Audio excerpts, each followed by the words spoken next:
Mais l'important, c'est que lorsque je me suis déclaré positif, je commandais déjà un bataillon et nous étions en pleine guerre.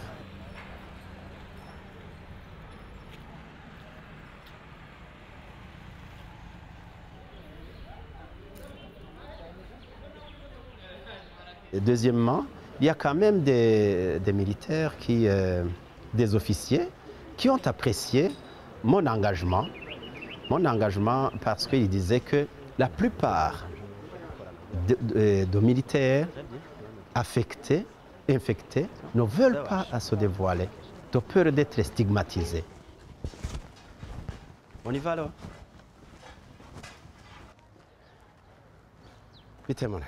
Bonjour, ça va? Très difficile parce que ce phénomène de discrimination, de stigmatisation était très poussé. Lorsque la personne infectée, plutôt lorsque la personne était testée positive, séropositive, c'était presque la mort. Et le monde vous fouillait, tout le monde avait peur de vous. Il n'y avait même pas de médicaments, il n'y avait pas quoi que ce soit. C'était très difficile. Oh, voilà. Donc,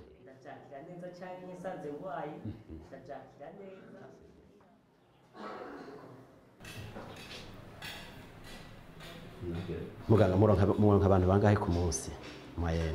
Ku munsi turaronka kuva kuri 5 gushika kuri 200 candidats par jour ou bien pour tout le séjour moi mumazeyo? Par jour 200 candidats, c'est bon.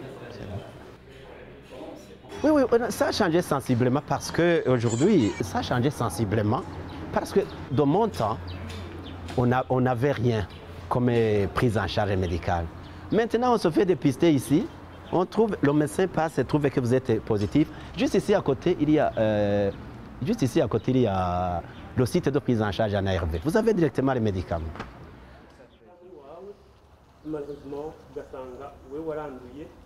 Aha rero hari ivyo dusaba leta, hari ivyo dusaba inama nshingamateka, hari ivyo dusaba abo bandi umugera wa sida bonyene, kuko wandi umugera wa sida nofopa yuko aca yikumira, inofopa ko yuko yita ko ari umuntu azokwama ariko arasegerereza ngaha.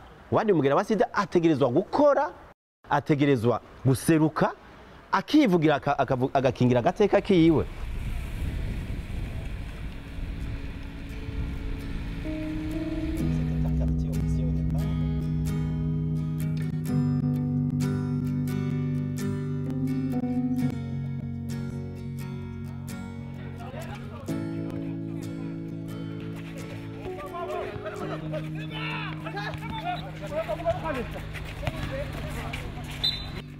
Ikindi nuko abandi umugera wa sida bogerageza kubaho novuga kubana n'umugera ru Kristo, vivre positivement avec le VIH, kubana mu mutekano ntangire n'umugera.